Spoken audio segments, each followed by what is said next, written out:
22h22, vous êtes bien dans l'after sur RMC, sur BFM Sport. Vous n'hésitez pas à faire le 32-16, à venir débattre avec nous sur le hashtag RMC Live, notamment le 32-16 pour parler de Saint-Etienne. Ça sera l'avis tranché d'Alpha Baldé dans un instant. Il est un petit peu inquiet justement, Alpha, pour les Verts. On va en parler. On va faire un petit tour à Auxerre, le stade de la Baie des Champs, le match entre la GIA et le RC Lens. Timothée Mémon, on est au... L'ouverture du score en direct, l'ouverture du score sur cette frappe de Yatara.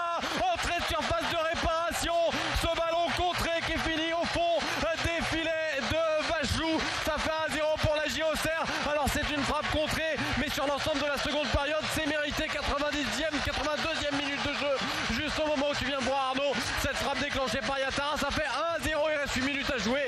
La GIA est devant. Bon, voilà, c'est une belle frappe contrée qu'il a marqué là, l'attaquant auxerrois. C'est un Guinéen, je crois, non? Qui? Non, le Yatara. Attends, c'est toi le Guinéen de la bande. Ah bon? Ouais. International guinéen, je crois. Ah ouais? Pas mal. Je sais pas, moi aussi. Qui a bien aidé. J'en parlais l'autre fois quand on parlait des revues d'effectifs d'Auxerre, mais bon, on m'avait accusé de parler trop de Guinéens. Bon, je pense qu'à Auxerre, ils doivent être heureux. Ah ouais, mais si tu parles de tes potes aussi, on va pas s'en sortir. Bah écoute, mon pote, il marque, c'est déjà pas mal. Hein. Allez, Alpha, on passe à ton avis tranché. J'avance pas ces propos débilement sur antenne la plus écoutée de France. Je peux te donner des preuves si tu veux hors antenne. Je parle sous votre couverture. C'est quoi ta couverture? Mon couverture, c'était François. C'est jingle, c'est absolument génial. Tu sais qu'on peut à tout moment on peut trop passer aussi. Tu peux le coller au niveau de mon jingle. Alpha, tu voulais nous parler de l'AS Saint-Etienne, d'ailleurs supporter des Verts. Vous faites le 32-16 pour venir débattre avec nous. Alpha, je t'en prie.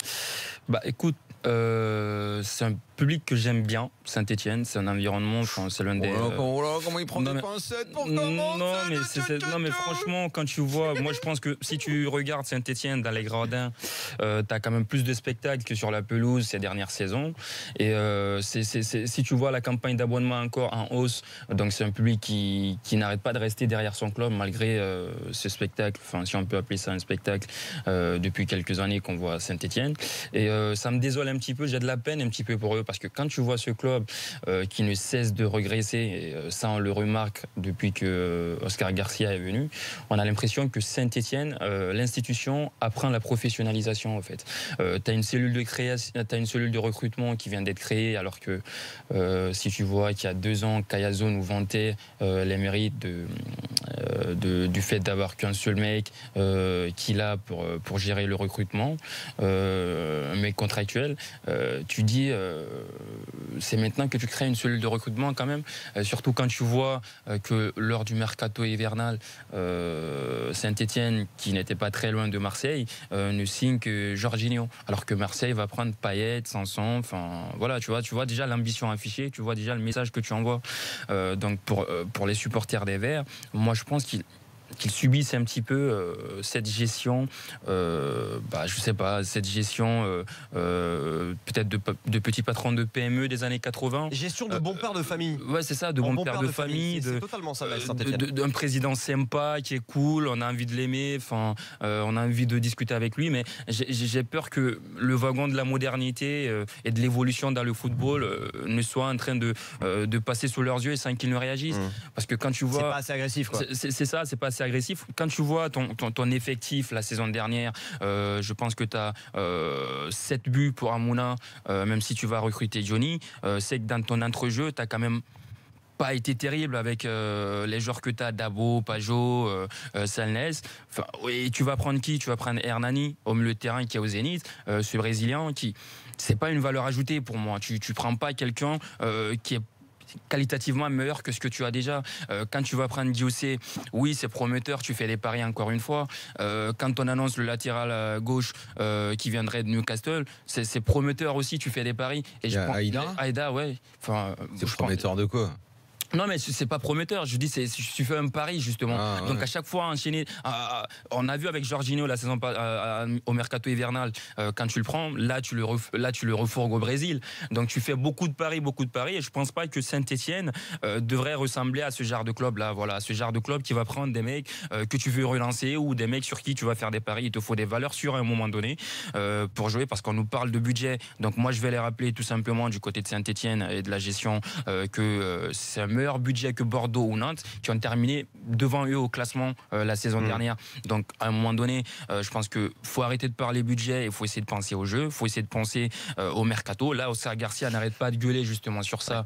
On est en train de voir tout simplement. Il cherche des investisseurs, Saint-Etienne, depuis. Oui, il cherche quelqu'un qui met 20-25 millions. 25 millions. Oui, mais bon, moi je pense que c'est surtout, si tu vois tous les récents mercato, tu t'es beaucoup gouré dans le fric que tu as investi. Donc il faudrait peut-être que cette cellule de recrutement que tu as mise en place que maintenant, il aurait peut-être dû y penser plus tôt. Et je pense qu'aujourd'hui, avec l'arrivée de Garcia, c'est ce qui te permet d'avoir des pistes hors France, parce que quand Galtier était là, on sait que tous ces agents qui traînaient autour du club, qui refourguaient 1-2 mecs pour qu'ils soient bien placés. Donc dans l'ensemble, en général, moi j'ai quand même peur de la gestion de ce club et ça donne pas envie d'y croire pour la saison à venir pour les supporters. Voilà, c'est ce constat-là que je dégage.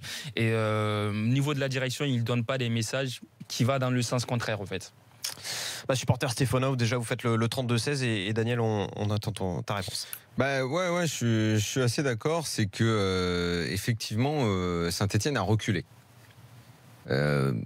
J'ai lu les propos de Roland Romeillet. On ne vise plus les places européennes, alors qu'ils visaient toujours ça jusqu'à la 5e place, on va dire. Il y avait un peu plus d'ambition. Là maintenant, alors paradoxalement, on a tourné la page de l'entraîneur, ce qu'on attendait, ce qu'on était beaucoup à attendre depuis longtemps. Ils prennent un entraîneur parce qu'ils ont envie que ça change sur le terrain, c'est-à-dire que ça envoie un petit peu plus de jeu. Donc très bien, là, ils font de ce dossier une priorité, donc c'est très bien. Et puis, il n'y a plus rien après. Parce que la cellule de recrutement, et de ce côté-là, à Saint-Etienne, ils sont nuls depuis des années. Des années. Que ça inquiète les présidents, mais les présidents, si ça les inquiète, autant faut qu'ils changent les gens qui s'en occupent alors. Faut qu'ils changent les gens qui s'en occupent, parce que c'est pas le nouvel entraîneur qui va faire le recrutement. C'est ça. Normalement, il y a des gens qui sont censés faire ça. Et pour l'instant, il n'y a rien qui bouge. Alors, ensuite, en plus, il donne ses préférences et il aimerait les avoir. Alors, ce qu'on dit pour l'instant à Saint-Etienne, c'est qu'on attend le mois d'août parce que le mercato n'est pas terminé et parce qu'en gros, à partir du 15 août, c'est une période de solde. Donc, il y a des affaires qui sont peut-être plus intéressantes à faire un peu plus tard, que c'est à ce moment-là que Saint-Etienne fera peut-être les 2-3 joueurs mais qui tu manquent. vois, Daniel, le 6e budget de Ligue 1 pour moi ne doit pas faire de solde, au fait, justement. C'est ça le problème. Quand je parlais d'un mercato digne de club de 16e, il n'y a pas ce que j'ai pas reçu dans la tronche et tout. Pour moi, c'est un club classé 14e, 13e, qui pourrait penser à faire les soldes dans les derniers jours du mercato. Un club comme Saint-Etienne, qui a le 6e budget de Ligue 1, parce qu'ils veulent qu'on parle d'oseille, ils essaient de beaucoup de ça, on n'a pas beaucoup d'argent, donc on ne va pas beaucoup investir. Donc quand même, le 6e budget de Ligue 1, je pense qu'il pourrait quand même avoir 1 ou 2 joueurs confirmés ou un ou deux joueurs dans l'effectif. Attention, Alpha. Encore une fois, le seul truc, c'est que là, on parle au 31 juillet, c'est ça ? Oui. Il y a encore un mois. Ça, c'est sûr. Il y a à Saint-Etienne des gens qui sont confiants, qui disent ça bougera dans le bon sens, on va réussir à faire les 2-3 bons coups, en plus de Diony, qui est pour l'instant vu comme le bon coup de Saint-Etienne. Il faut voir aussi qu'on sort d'une période où il a fallu dégraisser, parce qu'il y avait plein de joueurs de postes à doublons, enfin bref, c'était un peu le flou. Ça a dégraissé, oui. On a pris un nouvel entraîneur, donc attendons jusqu'au 31 août. Moi, j'ai envie d'attendre, mais dans l'entrejeu, tu n'auras pas pu, je pense. Tu as Diossé, tu as Hernani qui viennent. Je pense que dans l'entrejeu. Et Diossé, t'en penses quoi ? Moi, je ne connais pas. Pas mal avec Empoli, moi je le connais bien. C'est un joueur junior sénégalais qui va souvent à Dakar, que je connais un petit peu. C'est pas mal, franchement, c'est bien, mais ce serait triste de faire des paris, quoi. Moi, je l'aurais bien pris pour faire la rotation à Saint-Etienne, pour l'intégrer de temps en temps, pour essayer de le faire jouer la moitié des matchs de la saison. Mais c'est pas sur ce genre de mec-là que tu vas essayer de tout de suite bâtir quelque chose pour essayer de gagner des places plus haut dans le classement. C'est ce que je veux dire, en fait. Et Hernani, qui sort d'une saison, d'après ce que j'ai pu lire un petit peu dans mes recherches, complètement raté au Zénith Saint-Pétersbourg. Donc du coup, tu rajoutes pas quelque chose, surtout quand tu as Salnès qui a du mal à retrouver, qui a du mal à mettre du punch dans son jeu. Tu ramènes quelque chose qualitativement supérieur. En fait, tu mets pas du même standing ou tu mets pas des paris dont on ne sait pas ce que ça peut donner, comme Jorginho. Effectivement, là aujourd'hui, je dis bon, c'est vrai qu'en plus le discours de Romeillet, très profil bas, on vise maintenant 7e place et on va plus de. Mais à la limite, je vais te dire.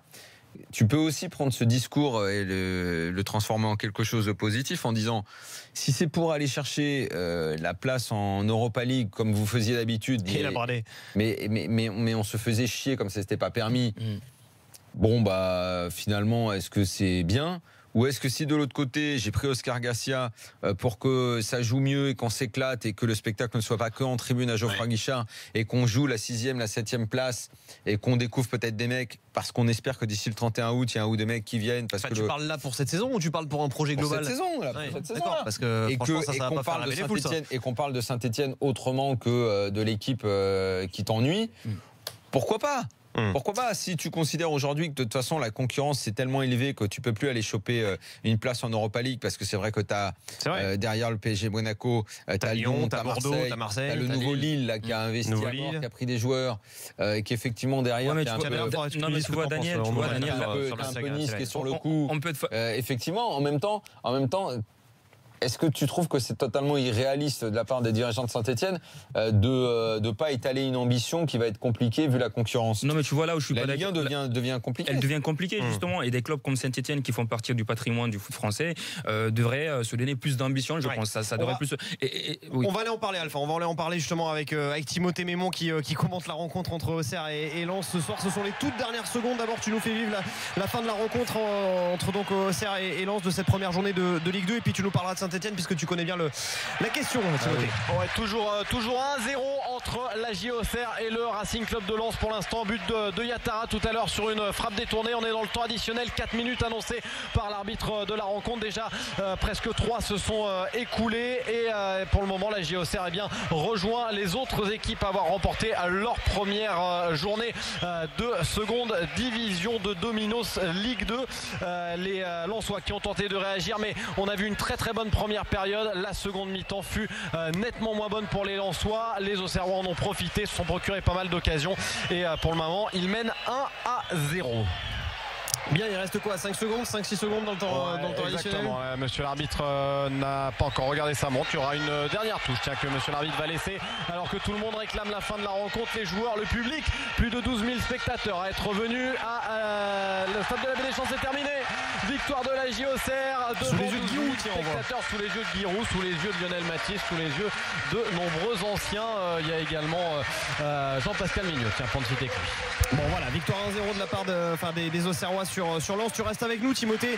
Par rapport à notre débat sur Saint-Etienne, toi qui connais bien la question, tu voulais peut-être apporter des précisions.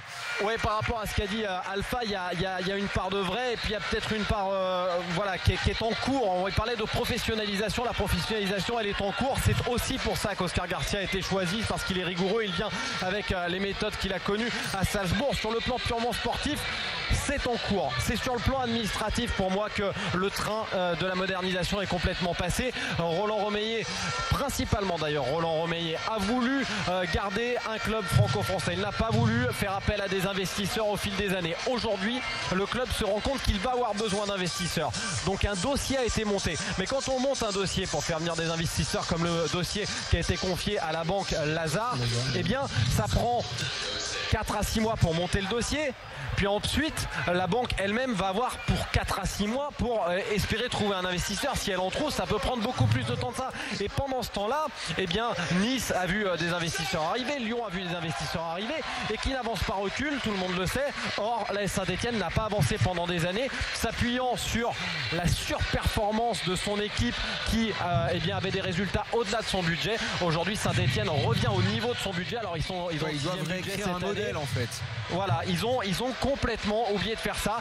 Et je l'ai déjà dit dans l'after, Saint-Etienne n'a jamais un coup d'avance et c'est frappant parce qu'aujourd'hui Dominique Rocheteau l'a confirmé à des confrères à nous et leur a dit effectivement quand Christophe est parti, ça n'a pas été préparé. Quand Christophe Galtier est parti, quand votre entraîneur part, c'est-à-dire que jamais rien n'est préparé à l'avance. On s'aperçoit que les autres font appel à des investisseurs, rentrent de l'argent parce qu'ils en rentrent de l'oseille les autres pendant ce temps-là. Et vous n'en rentrez pas. On se dit on va faire pareil, mais ça prend un an. C'est pareil pour tout le reste. Il faut peut-être voir un petit peu à plus long terme, un peu plus loin que le bout de son nez. C'est un petit peu le problème de Saint-Etienne qui par ailleurs fait des efforts drastiques justement pour améliorer. Il va y avoir 200 000 € d'investis pour l'amélioration du centre d'entraînement de l'Etra, pour la mise en place de caméras. Ça aussi, c'est Garcia qui l'amène. C'est Garcia qu'il amène. Mais je veux dire, c'est très bien. C'est bien aussi de lui donner les c'est très bien, mais c'est juste de dire que s'il faut attendre que Garcia arrive pour qu'on voit ça dans l'un des clubs, qui pour moi, de l'extérieur, quand tu parles de Saint-Etienne. Là-dessus, je suis d'accord. Et là qui arrive, en plus, un mec qu'on connaît pas, qui bosse un autre que d'un coup, ça révolutionne Saint-Etienne. Tu dis, mais putain, mais on est à l'âge de pierre ou quoi? Et c'est ça qui met la puce à l'oreille. Le mec qui bosse avec des silex. Et là où, Daniel, j'aimerais apporter un petit peu de. Là où j'aimerais un petit peu. C'est ouf. Je suis d'accord avec toi, mais c'est. Là où j'aimerais apporter quelques précisions, c'est que tu vois Saint-Etienne qui termine 8e, mais avec le même nombre de points que Guingamp qui est 10e. Voilà. Oui, non, mais et tu bats qui je suis pas formel, mais je crois que c'est leur pire classement depuis 2011 à Saint-Etienne. Oui, depuis 2011. Et tu bats qui dans cette première partie du tableau? Tu bats Guingamp 2 fois et tu bats Lyon au match retour. Voilà. C'est pas une question de budget. Je veux pas qu'on s'arrête au modèle économique. Je veux également qu'il ait plus d'intelligence dans cette façon de gérer ce club et d'apporter des joueurs. On remercie Timothée Mémon pour nous avoir fait vivre cette rencontre entre Auxerre et le RC Lens. Victoire 1-0 donc des Auxerrois dans cette première journée de Ligue 2. On accueille Loïc qui a fait le 32-16. Salut Loïc. Allez, bonsoir à tout le monde. Supporter de la Saint-Etienne. Bonsoir particulier à M. Riolo, que j'apprécie particulièrement aussi. Merci, c'est gentil. Tu sais, c'est pas le cas de tout le monde. Il y en a qui. C'est quoi le jingle déjà Ah non, mais hier j'ai eu un compère lyonnais qui a été exceptionnel. Félicitations à lui. J'avais envie de te dire que tu t'occupes un peu de ton cul, Daniel Riolo. Ça des vacances. Non, mais toutes ces vacances sur Twitter, Daniel Riolo a insulté tout le monde. Incroyable. Bon, Loïc, vas-y. Bon, vous avez un peu tout dit quand même. Vous avez un peu tout dit. On ne sait pas où on va. On a un nouveau directeur sportif qui a été nommé, alias Monsieur Rocheteau, qu'on n'entend pas. Les objectifs du club n'ont pas été ouvertement donnés. Ah si, ça là t'exagères un petit peu. On a bien. Non, attends, ça a été dit. Roland Romet, je l'ai lu et je viens d'en parler. On n'affiche plus la volonté de terminer dans la zone Europe parce que la concurrence est devenue très rude. On affiche la volonté de montrer autre chose, d'avoir un nouveau visage, d'être en gros séduisant et attractif au niveau du jeu. C'est un programme annoncé, ça. Ouais, c'est un programme annoncé. Alors, peut-être qu'on veut un peu se cacher. Ouais, non, c'est peut-être parce que ça nous fait un peu mal et qu'on ne peut pas se l'avouer. Après, ce qui est sûr, c'est que voilà, tout le monde. Mais tu sais, c'est pas sûr que ça doive te faire du mal. Moi, je demande à voir. Soyons pas si sévères avec Saint-Etienne. Je demande à voir. Autant je suis Alpha quand il dit c'est quand même incroyable qu'il faille attendre qu'un entraîneur arrive d'Autriche pour que, en gros, il n'y a pas que lui qui est arrivé. On a un peu restructuré le club, tout ça. Mais qu'est-ce que vous avez fait avant? T'as envie de leur dire, mais qu'est-ce que vous avez foutu avant? Vous étiez sans arrêt en train de nous dire que tout allait bien. Alors que nous, déjà, à ce moment-là, on disait, mais ok, tout va bien, mais enfin, on s'ennuie. Pour un club comme Saint-Etienne, essayer de bouger, d'inventer de nouvelles choses. Et puis donc il faut attendre que Galtier s'en aille. Et puis on a l'impression qu'on découvre, on découvre le nouveau monde. C'est ça. Donc là-dessus, je suis de l'avis d'Alpha. Après, sur ce que tu dis, écoutez, puisque maintenant on essaye d'écrire une nouvelle page de synthé, enfin de voir les choses autrement, on est obligé de dire, voyons ce que ça va donner, quoi. Déjà, attendons la fin du mercato et voyons les premiers matchs de synthé. Est-ce qu'on s'ennuie toujours quand on regarde synthé? Est-ce qu'il y a un souffle nouveau? Est-ce qu'il se passe quelque chose? Après, il va falloir être patient quand même. Je pense que y a beaucoup de gens qui sont arrivés.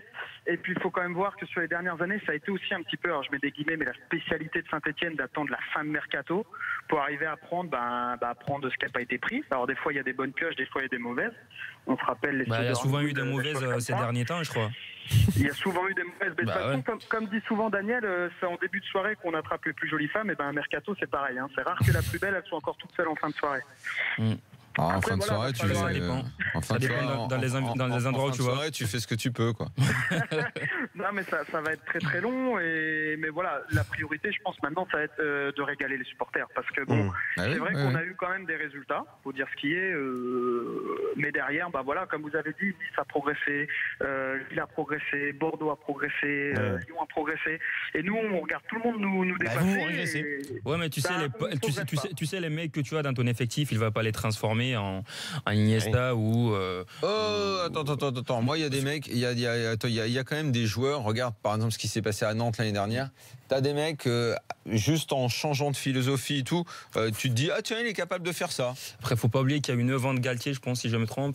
Il y a eu le confort, il y a eu une façon de. Tu peux mettre un coup de fouet, tu peux réveiller des mecs. Et ça, en amical, de ce que j'ai vu un petit peu dans tout ce qui est pressing, aller récupérer le ballon très haut, il y a déjà quelque chose choses qui commencent à se mettre en place. Ils en prennent 3 contre Southampton, quoi. Ouais, mais c'est ça, mais une fois que tu récupères le ballon. Avec un 11 qui, a priori, est celui qui jouera en Ligue 1 contre Nice samedi. Mais ce qui saute aux yeux, c'est que face à Real Sociedad aussi, je crois, quand tu récupères le ballon, c'est qu'est-ce que tu fais avec, au fait. C'est ça qui est le problème. Et à partir de là, je pense que c'est pour ça, je dis que tu dois avoir un ou deux mecs. Verretou t'aurait fait tellement de bien, surtout que lui, il connaît la maison. Visiblement, ils ont essayé de le garder. Le mec s'est barré. Ouais, il est parti à la Fiorentina pour des propositions salariales pratiquement identiques. Mais ce qui m'étonne, c'est que pourquoi tu n'arrives pas aussi à attirer. Tu as carrément aussi qui ne veut pas venir. Tu as Tisserand que tu dragues depuis 2-3 ans qui ne veut pas venir. Mais parce que aujourd'hui, non seulement la concurrence est plus dure, tu as des marchés qui s'ouvrent où les mecs vont. Saint-Etienne, ça a perdu en attractivité, quoi. Donc, ce qui est dommage. Allez, on remercie Loïc d'avoir fait le 32-16 supporter de Saint-Etienne. Aujourd'hui, t'as une famille et tout, tu dis je vais jouer à Saint-Etienne ou à Florence. Tu trouves ça choquant d'aller à Florence ? C'est clair qu'il y avait aussi, on l'a pas abordé, mais la question mais la question de la ville pour les investisseurs d'aller à Saint-Etienne, faut y aller, faut y arriver. Désolé, mais faut y arriver à la gare de Saint-Etienne. Tiens, je crois que Clément, tu arrives en TGV, mec. Non, tu arrives pas en TGV, non. Pourquoi ? Tu prends le TGV jusqu'à Lyon, après tu prends un train en bois pour aller. Mais tu prends le TGV ? Il est dingue, lui. J'y suis allé, tu vois, je me souviens plus que j'avais pris le TGV. Enfin, c'est pas les liens quand même. Tiens, j'ai Clément. J'ai Clément sur le hashtag RMC Live. Tu vas en charrette. Oui. Tu vas en charrette. C'est pas évident. Après, à partir de Lyon, tu rajoutes 2 bœufs et puis ça va un petit peu plus vite. Je crois que la ligne, elle est pas super grande vitesse. T'exagères, évidemment. Oui, mais tu peux aller en TGV partout où tu veux. Si t'as pas la ligne à grande vitesse, tu peux aller à Toulouse en TGV. Enfin, tu pouvais y aller jusqu'à. Évidemment qu'il y a un TGV normal qui va à Saint-Etienne. T'es dingue ou quoi ? Clément qui résume sur le hashtag RMC Live. Qui m'a fait peur quand il a dit ça, j'ai eu un doute. C'était tellement gros, j'étais là, j'ai dit attends, mais tu sais, moi quand je vais dans mon bled de 20 000 habitants qui se situe dans le Lot à Cahors, il n'y a pas de TGV pour aller à Cahors. Il n'y a pas beaucoup moins d'habitants. Non, on s'en fout. Tu vas à Limoges ou quoi ? C'est plus grand que l'État de Saint-Etienne. Tu vas à Limoges. Tu vas à Limoges. T'as pas de TGV pour aller à Limoges. Mais Saint-Etienne, c'est plus grand. Ah non, c'est pas plus grand que Limoges. Non, ça je te garantis que non. Clément qui sur le hashtag RMC Live nous dit la SSE, c'est devenu le yaourt nature de la Ligue 1. C'est fade et sans saveur. Voilà la belle conclusion. Écoutez. C'est pas une conclusion. Attendons déjà la fin du mercato et donnons une chance au nouveau produit qui est en train de se mettre à Saint-Etienne. Soyons pas si durs que ça avec les Verts. Ils démarrent une nouvelle ère là. Allez, 22h44 dans l'after sur RMC et BFM Sport. On revient dans un instant. On va parler de la situation du Sporting Club de Bastia et puis le je m'en fous pas. Vérifie.